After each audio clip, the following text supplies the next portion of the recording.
Broken Crayons Still Color, written by Toni Collier Whitney Bak.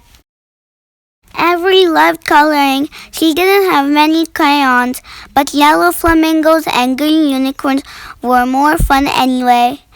Then one day, she got a new crayon box with tons of colors: turquoise with the new nursery, violet red like her new shoes, added blue like her new house. Tomorrow, Avery would bring her new crayons in her new backpack to her new school. Suddenly, she felt flippy and fizzy and fluttery inside. When Mom called her for dinner, Avery didn't feel like eating. "Would you like to say a prayer before your big day?" Dad asked. "No," Avery whispered. "I'm too scared." "You can do hard things," Dad squeezed her, "even when you're scared." Later, Avery wanted to draw her first day of school outfit, but that's not what she drew. Then she tried to draw the school playground, but that's not what she drew either. Avery doodled and dotted and dashed until crack! The crayon broke in half. Avery grabbed another, but it broke too. Crack! She grabbed another and another. Crack, crack! Avery tried to shove the pieces into the box, but that's not what happened. Rip! "What have I done?" Avery cried. "I'm a mess, just like these crayons." When Avery's sobbing quieted, she heard a small scuffle. Then a tiny voice said, "Avery, girl, it's not nice to put people down, even yourself. Right, Umar?"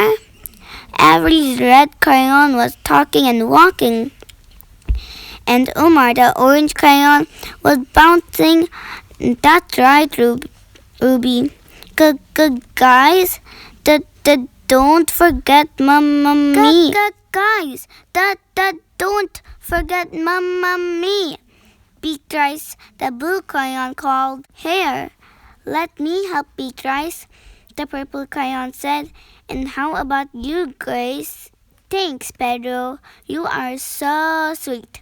Grace, the green crayon, turned to Avery. "It sounds like you need help."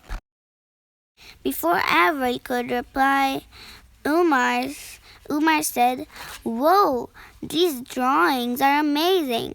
"Is tomorrow your first day of school?" Grace asked. Avery sniffled, then nodded. "So why are you crying, girlfriend?" Ruby asked. "I'm crying because..." Avery didn't know how to explain it. The flippy, fizzy, fluttery feeling. "I got messy inside and ruined all of you." "Girl, don't you know?" Ruby said. "We don't have to be perfect to be useful. And no mess is ever too big for God," Pedro added. And we're going to help you have a great year at school," Umar finished. "How?" Avery asked. "First things first," Ruby said. "I want you to know it's okay to be upset. You're not a mess because you have messy feelings. But let's keep big feelings from becoming bad actions," Grace said. Grace told Avery to draw 2 pictures: her favorite flowers and a cake with candles. Then she had Avery pretend to smell the flowers. "Breathe in really deep through your nose. Now blow out the candles. So good. Do that again." "Thanks, Grace. I feel calmer," Avery said, "but still messy. Let's sort that out next." Pedro said, "Sometimes it helps to draw how you feel. I'm feeling creative, like a balloon."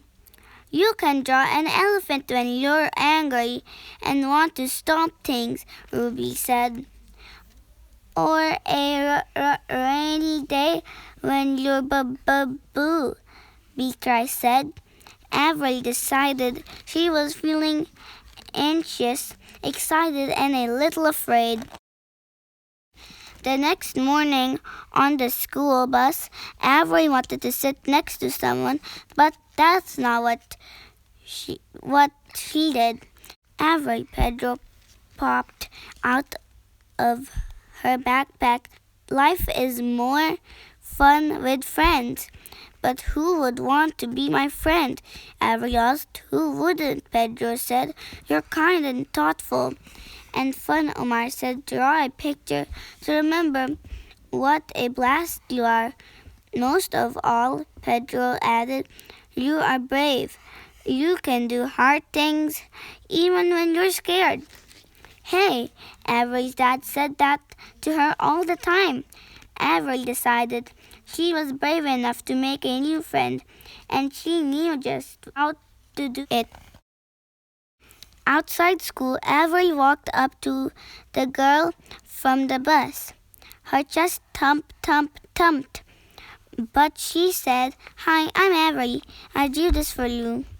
Wow, thanks, the girl replied. I'm Jillian. Avery and Jillian hoped to sit together in class. But that's not what happened. Avery started to sniffle again. I'm sorry you're upset, Avery, Beatrice said. Instead of thinking about sad things, draw the things that make you happy. When you're feeling sad and blue, there are reasons to be grateful too. Avery drew and drew and drew. The rest of the week, Avery practiced the crayons lessons. She stopped to smell her flowers and blow the candles. She remembered she was smart and she could do hard things. She said, Thank you for a rainbow, a helping hand, and a box of broken crayons. On Friday, Jillian gave Avery a surprise, a crayon box. Now Avery felt flippy and fizzy and fluttery inside for a new reason. She was happy. Ruby, Umar, Beatrice, Pedro, and Grace had a new home, and it was as beautiful as they were. After school, Avery showed Mom her box and all her drawings. Every time I got messy inside, I used my crayons and even thought they are broken. I made beautiful drawings. Mom smiled. My life has been messy at times too, she said, but I've learned that God can turn our messes into masterpieces. After all, Avery said, Broken Crayons Still Color. The end. Thank you for watching and don't forget to subscribe.